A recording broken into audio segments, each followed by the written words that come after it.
Many researchers believe that we are not the first advanced civilization on Earth. Moreover, they believe there may have been several such cultures in the prehistoric era, which reached their heyday and then declined and disappeared.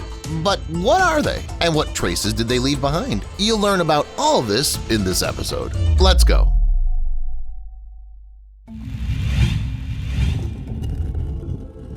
It's likely that this was the most advanced of the ancient civilizations. Their people were able to build incredible cities of stone in the midst of the impenetrable jungles of southern Mexico and Central America, with intricate, elaborate squares, luxurious palaces, as well as grand pyramid temples and even ball pitches. This civilization is known for its hieroglyphic writing, its ability to make calendars and calculations, as well as its knowledge of astronomy and architectural skills. The peak of their development, according to scholars, was in the 3rd to 10th centuries AD. Of course, people still puzzle over why such an advanced and developed civilization just disappeared from the face of the Earth. There are dozens of theories about it. Some believe that there was a severe drought in the world, exacerbated by the death of the forests. All this, slowly but surely, led to the collapse of the Mayan society. Other experts say that one of the epidemics most likely caused the disappearance of this people. The banal lack of immunity broke the people and left no trace of them. One can also consider external factors, the factors of neighboring states where various armed conflicts took place. This led to a worsening of trade routes and so forth. There are opinions that the Maya were not wiped off the face of the earth. Perhaps they settled all over the world, and their descendants inhabit their native territories to this day. Now we'll talk about one of the earliest civilizations known to our modern scientists. It's called the Indus civilization, and according to a number of theories, it existed 8,000 years ago. By the 3rd millennium BC, this people had a much larger territory than the Egyptians or the inhabitants of Mesopotamia. Of course, a large territory implied an equally large population. It's estimated that the number of inhabitants of this people at that time was about 10% of the total number of people on the planet. The Indus people invented their own written script, which our scientists can't decipher to this day. The cities, thousands of years old, had extremely advanced sanitary systems that were unrivaled until Roman times. Nevertheless, around the end of the 2nd millennium BC, this people began to rapidly degenerate. For reasons unknown, the inhabitants of the cities were forced to leave their homeland and go wandering around the southeast. The main theory has long been that the Indians were simply attacked. But today, fewer and fewer people still subscribe to this theory. Several studies have shown that the monsoon cycle virtually ceased for 2 centuries, destroying the agriculture of this ancient nation. Other mundane factors such as earthquakes, outbreaks of malaria, or cholera may also have played a role. Next up is a civilization that gradually emerged against the background of the spread of corn cultivation more than 1,000 years ago. There were many such settlements, by the way, but the largest and most famous of them is considered the Cahokia. It's a few miles from present-day St. Louis, Missouri. At the height of its progress, more than 20,000 people lived there. It was the first city in the United States that was surrounded by a high wooden paling. The city had a huge number of squares and at least 120 earthen hills. The largest of them, known as Monk's Mound, was over 100 feet high and was built of 14 million baskets of earth. Also in this place, there was the so-called Woodhenge, which is a ring of red cedar poles. Most likely it was used as a calendar. The 10th and 11th centuries were the most progressive for Cahokia. Because the city had a great position, right at the crossroads of rivers, there was no shortage of success. Trade routes were always open. Nevertheless, for some reason, after 100 years, the city's population, as well as its size, began to gradually decline. If scholars are to be believed, it was due to nothing other than flooding. The large number of rivers nearby showed the flip side of the coin. However, the flood is not the only theory according to which the population was literally wiped off the face of the earth. Many are convinced that political unrest, over-exploitation of natural resources, intractable diseases, and the so-called Little Ice Age also had an impact.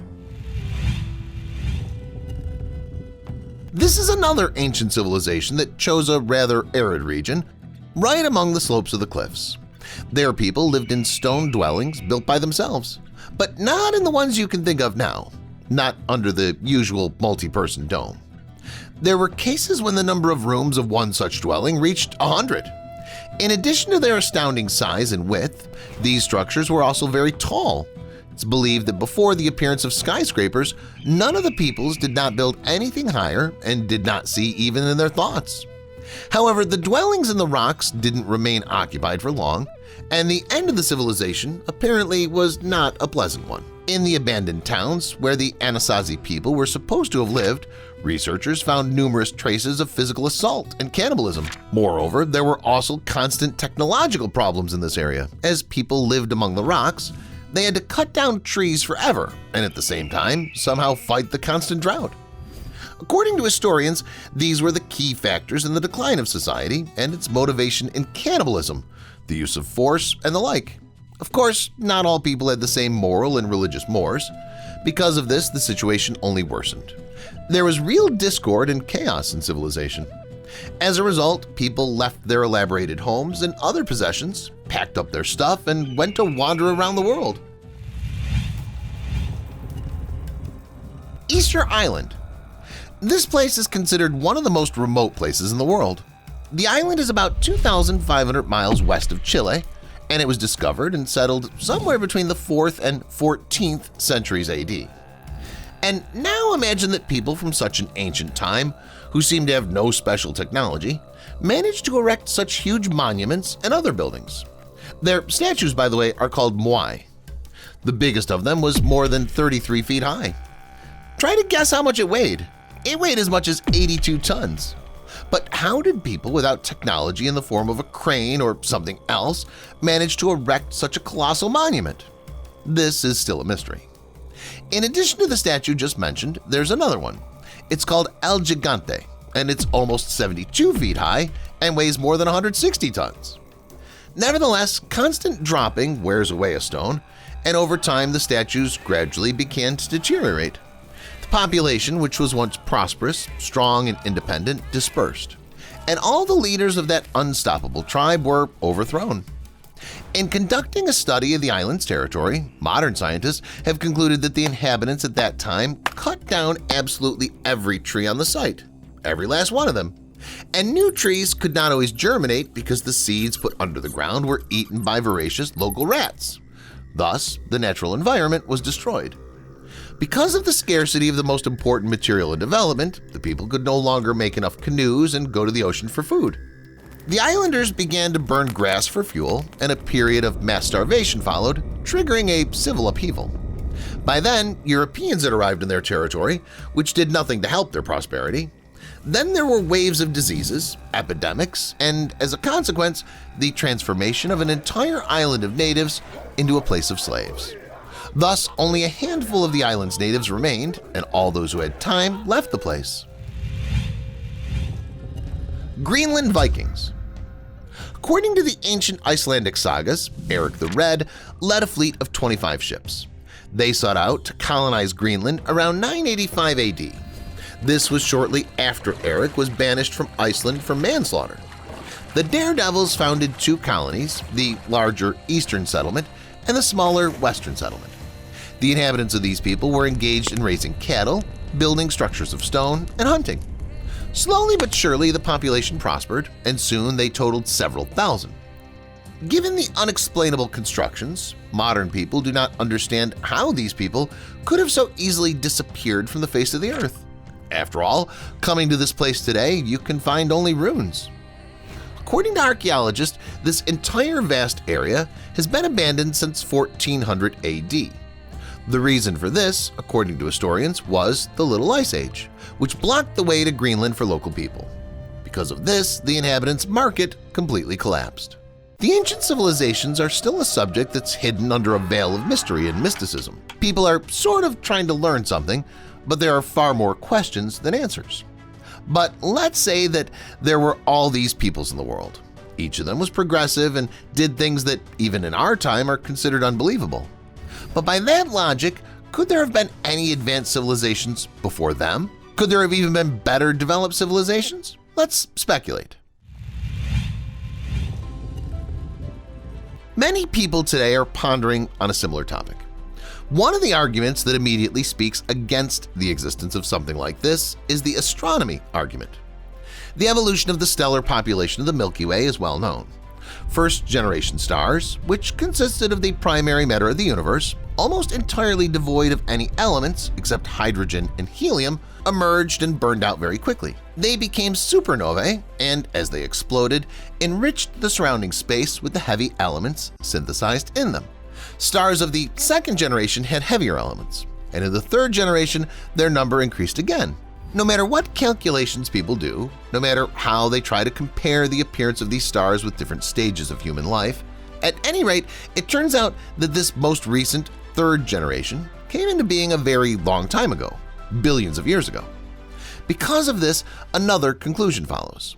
Given that, ancient civilizations should be older than ours by about the same amount of years. But this is simply impossible.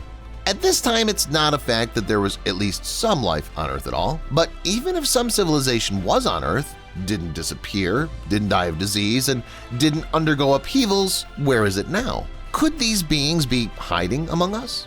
After all, over time, any people lose the need to expand.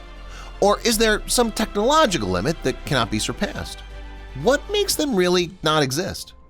One could argue about this topic for a very long time, but it's actually much simpler than that. Have you ever wondered what kind of traces we ordinary people would have left behind? Could anyone see them after hundreds, thousands, or even millions of years? Numerous studies have proven that most of the spent materials that remain at the bottom of the ocean or anywhere else are unlikely to evaporate and disappear ever. Building a civilization involves people gathering various resources from all over the planet and converting them into necessary materials that do the work needed. And the moment a civilization reaches a large scale, it will itself begin to affect the environment, the one from which it originated. Humans could not have engaged in countless excavations, erecting multi-ton structures with just their hands and human strength, while leaving no lasting scars on the planet. But even if that was the case, why aren't we seeing these very scars today? The only thing we can come to is that no ancient civilization existed before ours and could not have existed. We're either the discoverers or one of the first wave. That's all, guys. In your opinion, could highly advanced civilizations have existed? Share your thoughts in the comments. Thank you for watching, and see you later.